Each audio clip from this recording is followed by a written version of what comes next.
सास का मायका प्रेम। रिद्धि की सास को हर वक्त अपने मायके का गाना गाने की आदत थी।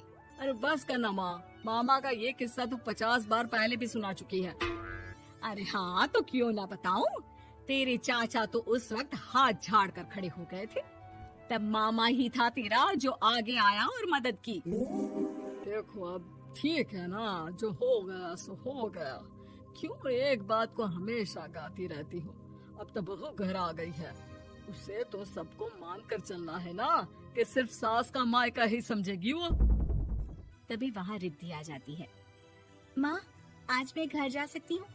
माँ को मेरी बहुत याद आ रही है। शादी के बाद एक बार भी नहीं गई। हाँ तो कौन जाता है। अरे मेरी शादी के बाद जब मैं विदाई होकर आई, इतना बड़ा ससुराल मेरा, खाने वाले 10 लोग और बनाने वाली मैं सिर्फ एक। ऐसा लग रहा था जैसे सिर्फ खाना बनाने के लिए ही ब्याह किया है। वो तो मेरा भाई था, गांव से एक काम करने वाली चाची को भेज दिया जो मेरा हाथ पटाती थी, और उसको पैसा, खाना, कपड़ा, रहने के लिए कमरा, वो सब किसने दिया था? तुम्हारे भाई ने। ये मामला रोज का था। ससुर भी जब गुस्सा होते तो वो सारी बात कह देते जो उनके मन में इतने समय से चल रही थी। मेरा भाई, भाभी, भतीजा, भतीजी सब छुड़वा दिया। मैंने जीवन भर सिर्फ तुम्हारे परिवार वालों से निभाया, लेकिन अब भी चैन नहीं है तुमको। बहू के सामने सास को लगा कि उसकी बेइज्जती हो रही है। अब सुन बहू, अपने कमरे में जा, कहीं नहीं जाना मायके वायके। घर का काम कौन करेगा? पड़ोसन। बहू समझ जाती है मामला गर्म चल रहा है। कमरे में जाने में ही भलाई है। कमरे में क्या है? तुम्हारी माँ हर वक्त चिक चिक चिक चिक करती रहती है। कल ताई मिली थी तुम्हारी मुझे, लेकिन मजाल है सासू माँ की उन्होंने एक बुराई की हो, लेकिन सासू माँ हाँ, जब देखो तब ससुराल के लोगों की बुराई करती रहती है। बेचारे पापा जी कितना मिस करते हैं अपने घर वालों को। मेरा तो बड़ा मन करता है कि ताऊ जी, चाचा जी और सब मिलकर रहे, ना साथ रहे लेकिन आना जाना तो ठीक से रखिए। हिंदुस्तान और पाकिस्तान एक हो सकता है, लेकिन चाचा और ताऊ के परिवार के साथ हम लोगों का मिलन ना जी ना, कभी नहीं हो सकता। ये बात है। देखिए मेरे साथ ना ज्यादा चैलेंज मत करिएगा। ऐसा कोई काम नहीं है जो मैं नहीं कर सकती। ससुर जी जो कि बहू की बात सुन रहे थे सामने आ जाते हैं। अरे बेटा, तू ये कर सकती है तो प्लीज मेरा परिवार किसी तरह मुझसे मिलवा दे। सारी जवानी तो मैंने किसी तरह काट ली, लेकिन जीवन के इस पड़ाव पर बहुत याद आती है मेरे परिवार की। हाँ हाँ पिताजी, आप चिंता मत करिए, बस मेरा साथ देते रहिए आप दोनों। फिर देखिए कैसे माँ जी भी ठीक हो जाएंगी और पूरा परिवार भी एक हो जाएगा। थोड़ी देर बाद बहू सामान लेकर घर से निकल रही होती है कि मना किया था ना तुझे मायके जाने के लिए, फिर क्यों जा रही है? बहू कुछ कहती इससे पहले ही बेटा बोलने लगता है। क्या है माँ, वो घर जा रही है। वैसे भी उसके माता पिता ने मुझे 10 लाख दिए तब जाकर मेरा काम शुरू हो पाया, वरना तूने मेरे लिए किया क्या है? अरे वाह बेटा, बचपन से पढ़ाया लिखाया, तेरे दुख दर्द में जगी, और आज वो लोग तुझे सही लग रहे हैं। और फिर ससुराल में लड़की खुश रहे, ये तो मायके वालों की जीवन भर की जिम्मेदारी रहती है। तो ये तुमको भी तो सोचना था ना। ताऊ जी ने पापा को पढ़ाया लिखाया, जब तुम नहीं आई थी तो पापा के लिए ताई जी ने पापा की माँ की तरह देखभाल की।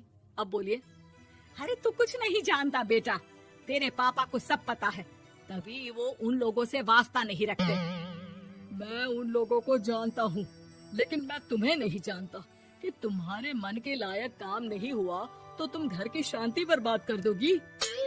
सास जोर जोर से चिल्लाने लगती है। तभी वहाँ सास का भाई आ जाता है। अरे क्यों आप लोग मेरी बहन को परेशान करते रहते हैं?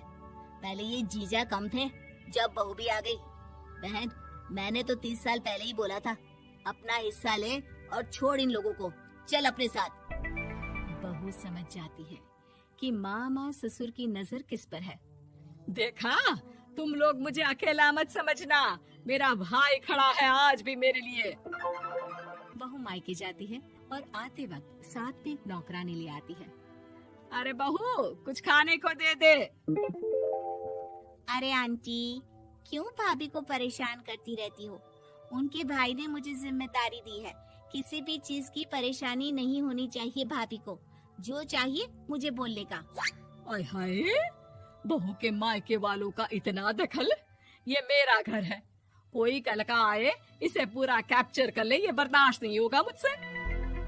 क्या हो गया सासू माँ? क्यों सुबह सुबह चिल्ला रही हैं?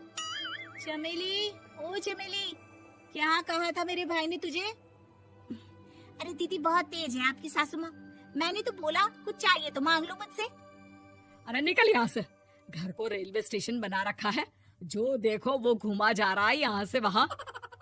ये कहीं नहीं जाएगी। ये जाएगी तो घर का काम कौन करेगा? मैं। हाँ, और क्या करती है बहुएं? घर का काम ही तो करती है, इसमें नया क्या है? तभी वहाँ ससुर जी आ जाते हैं। हाँ, तो यही बात तो तुम्हें भी समझनी चाहिए थी ना। आज बहू के मायके से नौकर आ गया तो तुम्हें बुरा लग रहा है?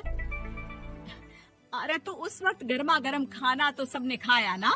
ऐसा तो नहीं है कि मेरे मायके का नौकर था तो सिर्फ मेरे लिए बनाता था। अरे निकालो इसे, फिलहाल बाद में बात करती हूँ। सास का गुस्सा जोर से नौकरानी पर फूटता है। तभी वहाँ बेटा सामान के साथ आकर खड़ा हो जाता है। चलो रिद्धि, तुम ठीक बोलती हो।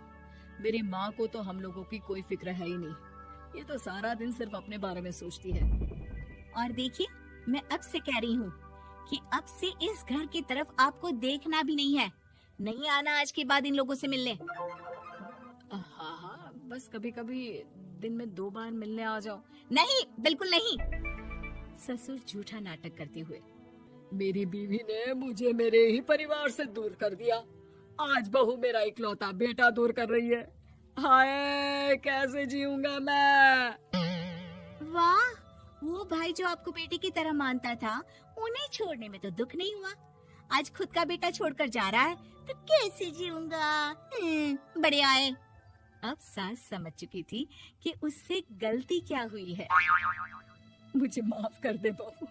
अब मेरी समझ में आ गया कि अपनों से दूर कर बीवियां पति का भला नहीं बल्कि उन्हें जीवन में अकेला कर रही है।